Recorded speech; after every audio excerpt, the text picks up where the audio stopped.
Hey guys, welcome to Launch and Scale. This is what seems like my third attempt at trying to introduce this powerhouse of an entrepreneur, Ryan Daniel Moran. We just agreed to make this introduction awkward, and we're just gonna roll with it. Guys, most of you have been involved with or know of Ryan Daniel Moran and his work, and if you do not, be sure to go to capitalism.com.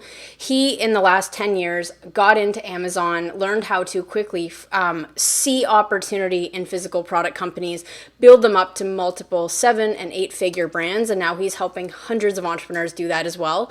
And really, I can go on, but that is, in a nutshell, essentially, if you are serious about building a physical product company and getting into the space and essentially building and flipping brands, Ryan's the guy to follow. So, Ryan, I'm stoked to have you on the show. So welcome. Thanks, Ross. I'm really excited to watch everything that you have put together. Has the nickname Ross stuck yet? Is it official now?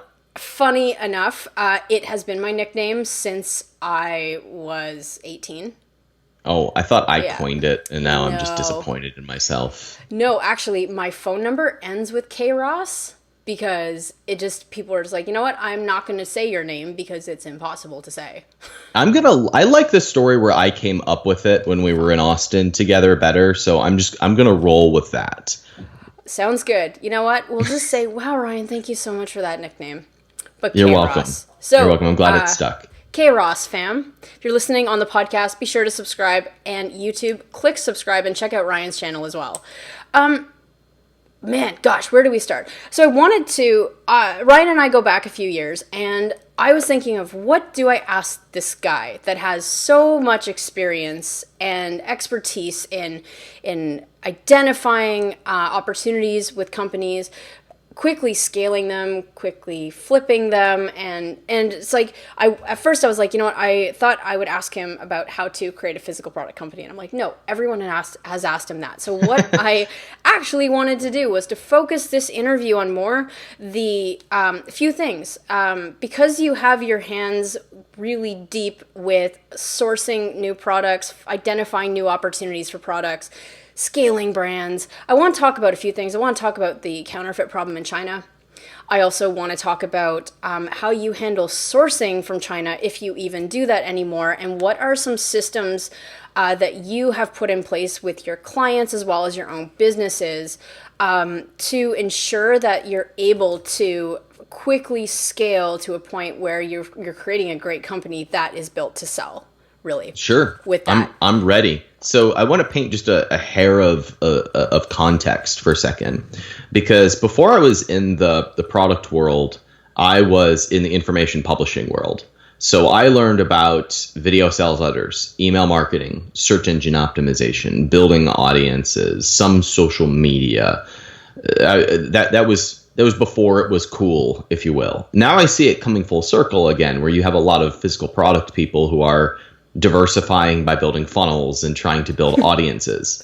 For me, that's where it starts. Like there's a lot of, I think physical product people, especially Amazon people, are spoiled.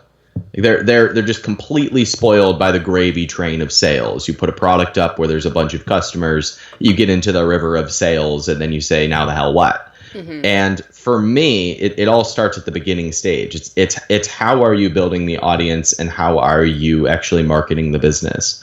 So there's some things that I know you want to ask me that I'm going to go back to. Look, I look at this through the lens of a marketer. I look at this through the lens of someone who is focused on scale, not someone who is focused on product development. Or I have never been to China.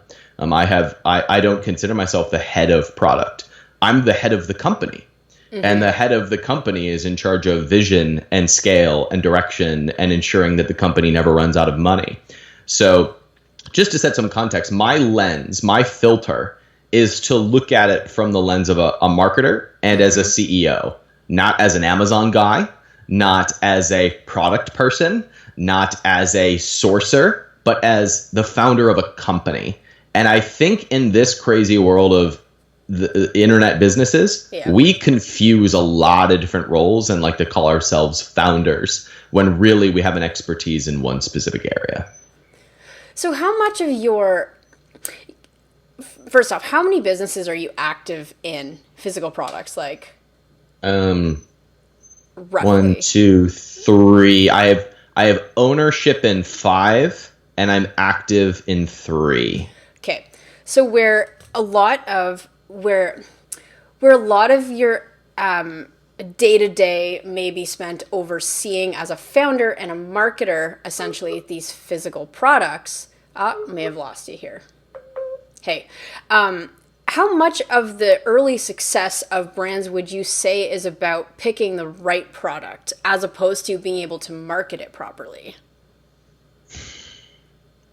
I was at SellerCon a few weeks ago, and someone said from stage, picking a product is the most important decision that you will make. And I laughed audibly.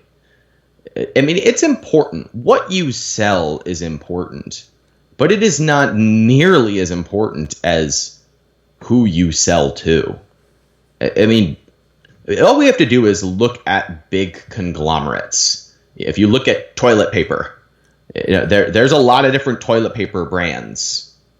It is more about what is different about the toilet paper and how they're marketed than it is about, should I sell toilet paper? And the idea of what product should I sell is like, answering that question just opens up the next set of challenges that actually matter. So I think choosing the right product might be 20%. Okay. And how you market it, how you differentiate it, who you sell it to is the rest of it. Sometimes your product isn't even the problem. It's who you are marketing it to, and you are not the problem. It is who you think the customer is that is the problem. And switching those things can completely turn a business around.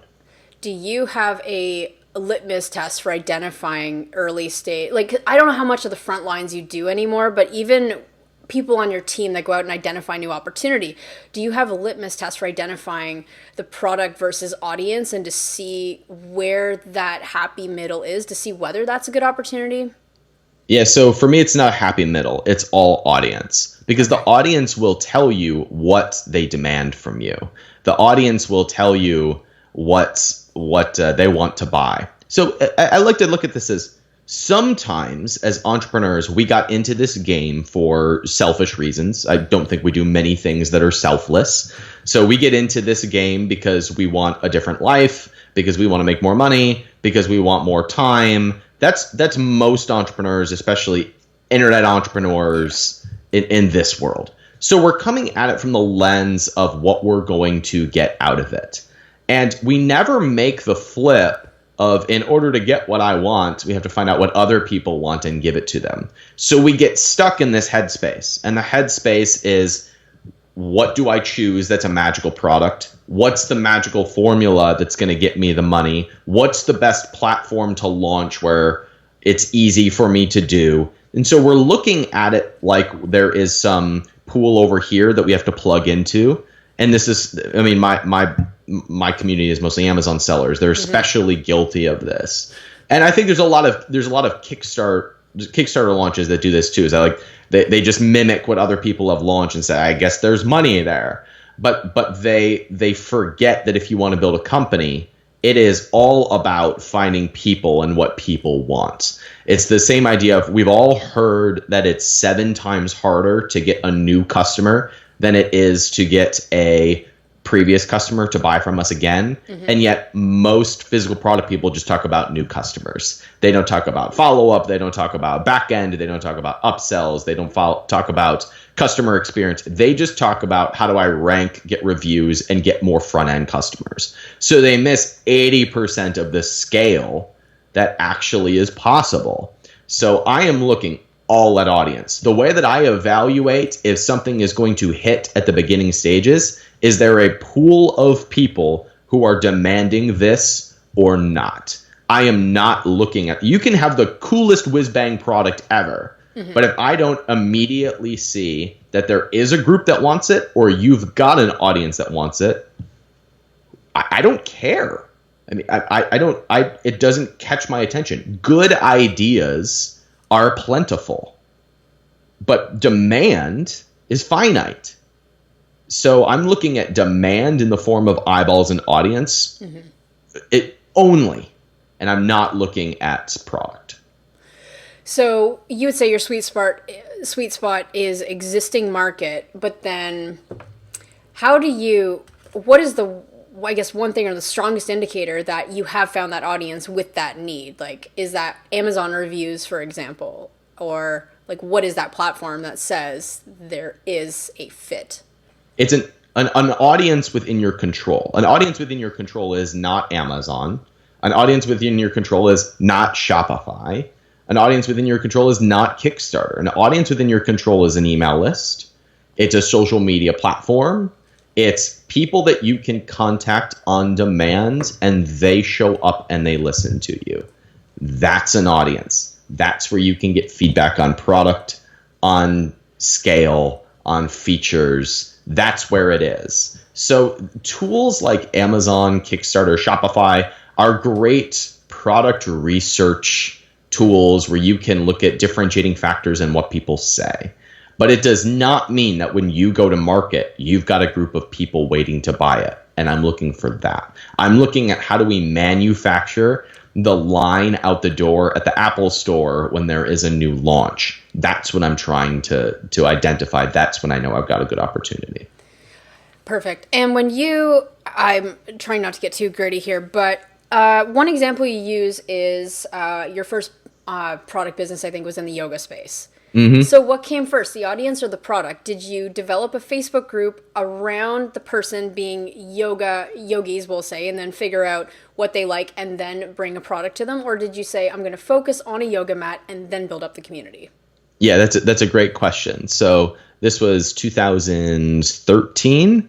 And I basically invested in the yoga business and was mentoring my partner. And we chose that the first product was going to be a yoga mat. So it was product first. And as soon as we placed the order from China, the question was, okay, we've got 6 weeks. How do we storm the gates? Where is the audience going to be?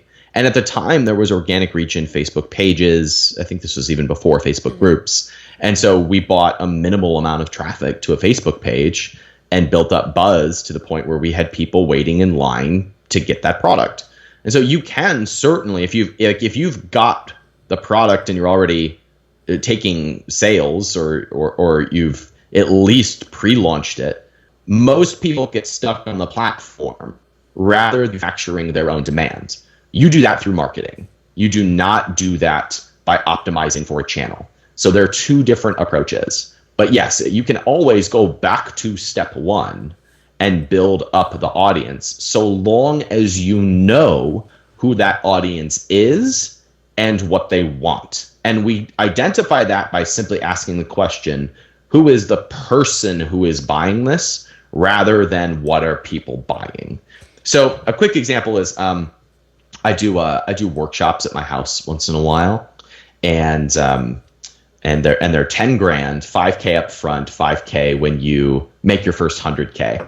And my favorite thing is when people come back, because I don't chase people down. It's like when I love it when people come back and like, I owe you 5K. Yes, it means it worked again. And I got this one, like this last week, somebody contacted me and was like, I owe you 5K. And the reason this made me so happy is because he had this major brain gas. So we were sitting around this conference table and I watched him have this braingasm because he was selling just a commoditized product. Let's just say it was this vase here. Okay, so he sells lots and lots of vases. And we were working on, identifying who your core customer is. And he's like, well, lots of people buy vases. I mean, people buy vases for weddings. People buy vases for decoration. People buy vases for funerals. I buy vases for a bunch of things. I don't even know what this is, actually. Anyway, so I finally got him to see that if you pick one specific person, you go all in on that person, you can launch more products to that person and they will carry your product to the other audiences. And he had this, I watched his whole face change because he realized that he had been stuck selling product that rather than thinking about customers. 3 months later, he had tripled his business that he could custom tailor his marketing message for. And that created a multiplication effect that allowed him to scale. That is entrepreneurship, and most of us are just trying to sell product. Makes sense. And what I find a lot of the Kickstarter people that come to me to learn to launch a product is they always have the product first. And then they find out I need to do a customer avatar. And then I have to validate my assumptions about what the person wants. That they go back to the drawing board and realize my product is completely wrong. And, right? My product is completely wrong. A lot. So I'm curious, like, you, back in 2013, you knew about the person, not the product. Did you have an episode in your business early on where you learned this the hard way through a failure? Yeah, but I only saw it in the rearview mirror. So one of the companies that I built and sold, Sheer Strength, which was a sports nutrition company, did pre-workouts and post-workouts and stuff like that before it was cool. We came into the market with products that I would have considered really innovative for the time. Mm-hmm. And we've been copied 100 times since then, which is par for the course. But at the time, we were pretty innovative in the marketplace. And at some point, I think it was really when we crossed that peak of like $5 million. That was when I think we went into defense mode. To me means we started launching Me Too products that were a lot like everyone else. And we started looking at where the opportunity was rather than what our core audience really wanted. And what was funny is 8 out of 10 of those products bombed. But the ones where we were really proud of what we were doing and we knew that our customers wanted it, eventually they would always take hold. You might not have the come out of the gate at 100 sales a day, but you build up customer goodwill and reviews and word of mouth and repeat customers, and that snowball builds and builds and builds. And it took eating some humble pie to go back to that core customer and giving them what they want. Yep, I get that. So you mentioned a couple things, Counterfeit, which I want to ask you. One of the, I would consider it threats to e-commerce right now is China ripping off products. They see an opportunity, or not necessarily even China, but just product rip-offs before Kickstarters even have a chance to really become a brand. Do you see this in your business?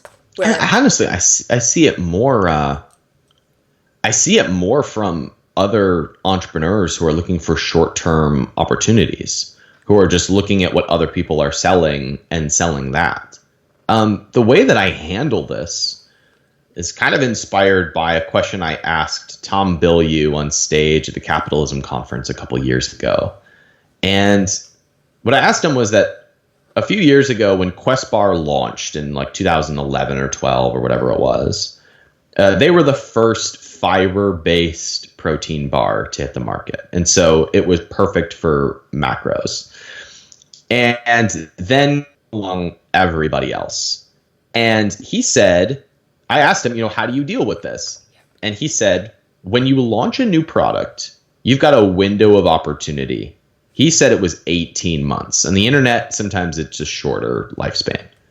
But he said you've got 18 months to get ahead, to get your customers, and to give them what they want. That's step one. Number one, you've got 18 months before people start to copy you. Mm-hmm. Enjoy it and go all in on it. It's part of the game. Number two, innovate. Always, always innovate. And to me, as leaders and owners of companies, use that window of opportunity to go really deep in our businesses and then to continue to innovate. And if you think that that it's always going to be the same, if you think that nothing is going to change, if you think that no one is going to copy you, you're just in the wrong game. You're in the wrong business. And so I just kind of take it as par for the course. I know that's not what people like to hear. But I think that is just the reality of being in business. Do you see, okay, so when I get people filling out intake forms to talk to me, prior to engaging our services. A lot of people say, I don't want to share what I have with you in case you rip it off, or I don't know when to start talking about my product pre-launch. It's adorable. Yeah, pre-launch because of someone ripping me off. What are your thoughts? My thoughts with that are, frankly, if someone knocks you off, that's the highest honor, for one. But second, I don't believe that it's a threat to be copied until you have something of substance. So, what do you say to that? I get emails from people who want me to sign an NDA, and I just write back, and I said no, and we moved on. I personally just don't like them because I like to be transparent about everything that I'm doing. I get that you don't want to talk about it before going to market. That makes sense only for the reason of you want to build up a buzz first. I like to build a buzz by talking about what's coming. Mm-hmm. But plenty of people want to keep things quiet so that they can have a proper pre-launch period. But trying to protect it so that people can't copy you, come on. The only people that are copying you are other really inferior entrepreneurs and marketers who are pursuing any new opportunity because they haven't found a foothold in the marketplace yet. I love that answer. That's cool. So, all right, I'd like to move on from the copywriters to... Right. I'd like to shift gears to talk more about systems at scale. Because one thing I find is product companies go through different stages. You have the launch phase where it's just about getting the demand, but then there's a scale phase, which is actually building up for growth to something. Maybe you have a long-term vision to sell the company, and having systems are going to make sure that you don't cannibalize your company and that you're able to actually leverage certain things. So, the first thing I want to look at is systems for sourcing. So as a Kickstarter or a first-time Amazon seller gets that first product to market and they want to get into sourcing and creating new product, what is a good system that you have for identifying good opportunities that your customers are asking for to get into that product number 2 or product number 3? My business partner, before I exited my sports nutrition company, his name was Matt. And Matt and I would argue about what products to launch, or we would argue this label should be blue. No, it should be red. No, it should be plaid. You would argue about the dumbest things because you just thought you were right. And inevitably, after an hour of going back and forth, one of us would say the safe word, or the safe phrase, which was, let's just ask our customers. And so we would send out surveys, or we would post 2 images on social media, or we would call a few of our super fans. God forbid we pick up the phone and call somebody. So, man, we think we're so smart as human beings. We just think that we have the best ideas. And one of the people that I really admire is Dan Sullivan. And Dan Sullivan says, only test on check writers. Only test on people who are in control of the money. And that's your customer. So my system for identifying the next opportunity is going to the customers and asking them. I like to go back to the idea of the hero's journey. The hero's journey is someone's on a call to adventure. They're overcoming obstacles on their way. It's our job to look at the obstacles that our customers are going to run into on their journey to lose weight, to get fit, to raise a kid, to make money, whatever journey they're on. And our job is to give them the solutions in the form of products and services that help them overcome those. That's our job. And sometimes that means that we have to ask them, what are you struggling with? What if we developed would be amazing on your journey? That's my product research and sourcing system, going in and asking. Okay. And then once you have the product, do you do something do you do a beta group or where you source 20 products and then you get feedback from a core group of people, or how do you do the actual product development side with your customer? I have. We would just develop a minimal viable product. it was often a few hundred, and then sell them to our list, sell them on Kickstarter, give them away, get feedback, and then do a proper going to market. I mentioned Tom Bilyeu before, so he's fresh in my mind. They used to do this with, I think they called it Team Quest. Yeah. So they had kind of an insiders group. They would send them product feedback, and then they go and do a proper launch. So I think having some sort of internal feedback group is helpful. But we always knew that we were going to go to market with the minimum viable, and then we were going to innovate from there. Gotcha. You mentioned Kickstarter. Kickstarter is great for product validation, but I like to see it being used as like best case, best self-co, where they took a product, they turned it and scaled it into a brand. Where do you think, one thing I've noticed is that there's, it's one thing to have a successful launch, but a lot of successful Kickstarters fail to make a successful brand after the fact. Do you have an opinion as to why that could happen and why a case like Best Self-Co becomes a company versus others go bankrupt or just stop functioning? Yeah, a lot of Kickstarter entrepreneurs are thinking up to the goal, not through the goal. So they're thinking about what their raise is going to be or how much they're going to fund, and they're not thinking through there of what the company is going to be.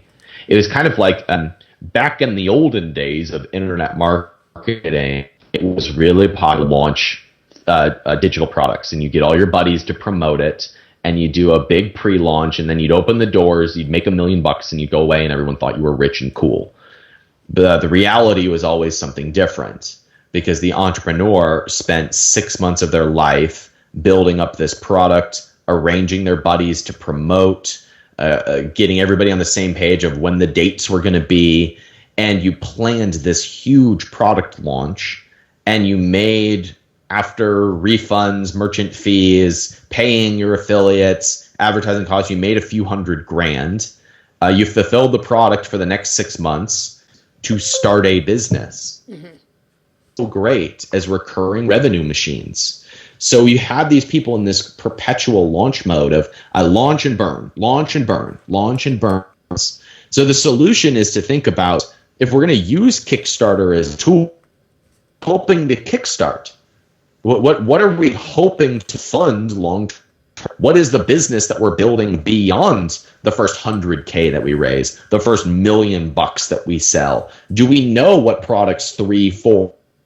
Do we know where the audience is that we're going to start? If you don't know, to simply build up to the launch, and then you're going to be done. You're going to wonder, what do we do now? That's why so many people fail at the end of something like that, or they just go back to launching product number 2 on Kickstarter, and so they're caught in this perpetual hamster wheel that they never really get out of.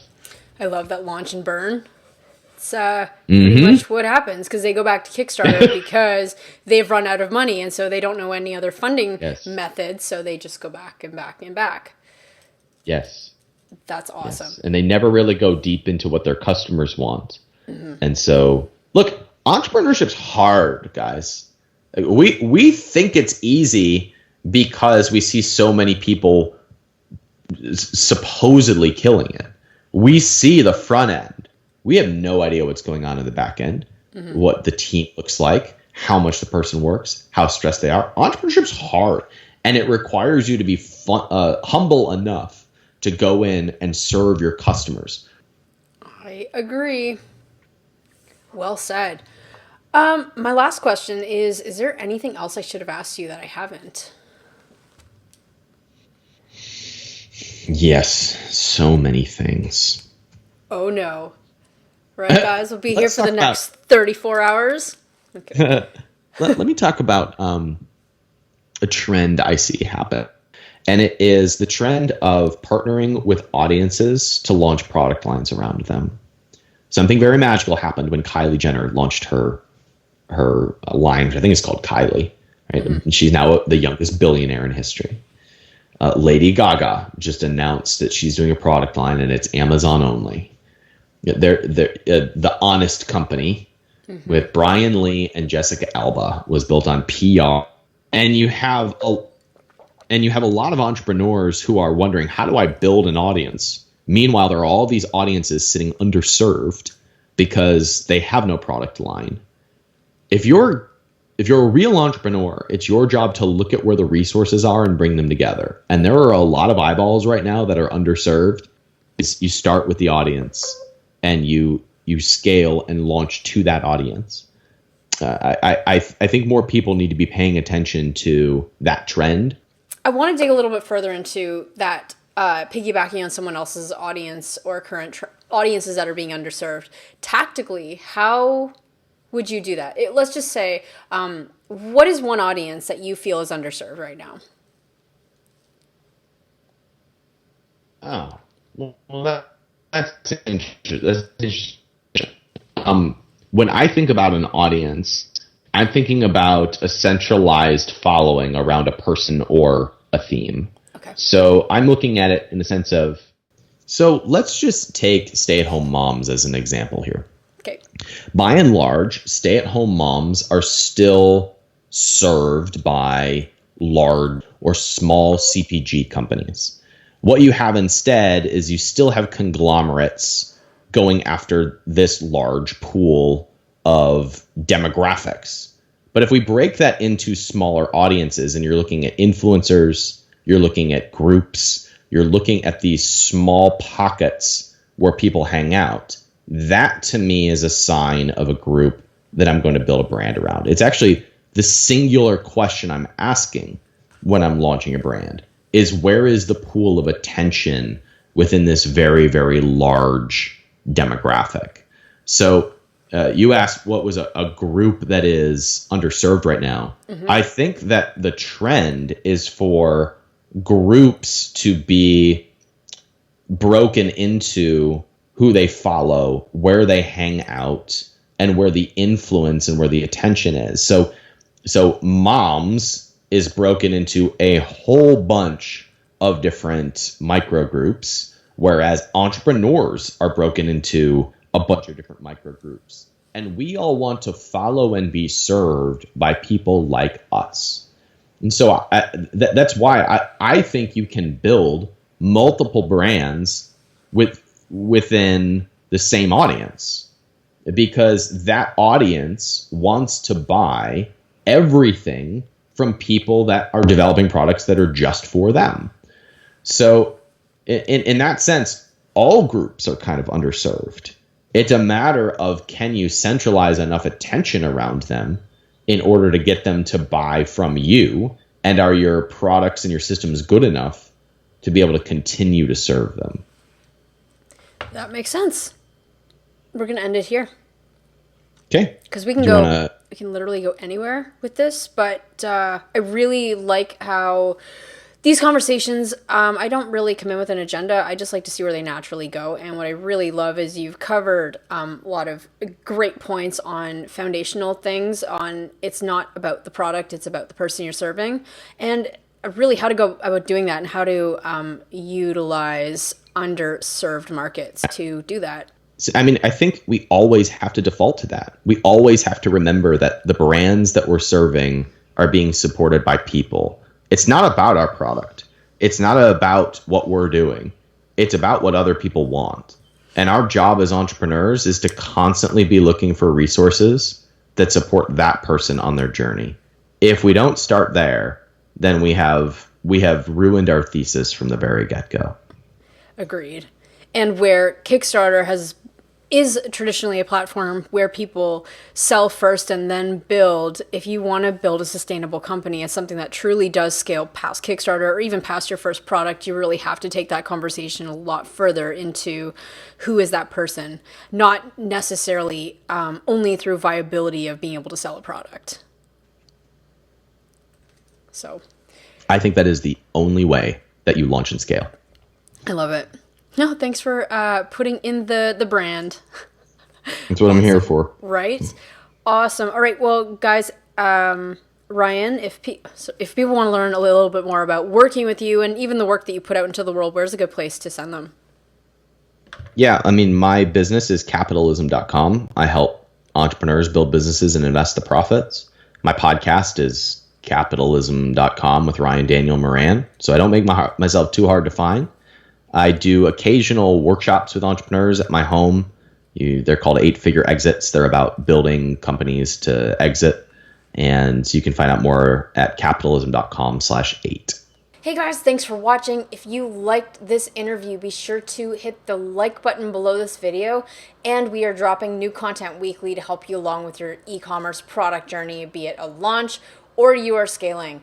Get it? Launch and scale. What you could do is hit the subscribe button below. And if you want more information on free resources and how we can work together, the links are in the description. So thanks so much for watching, and we will see you next time.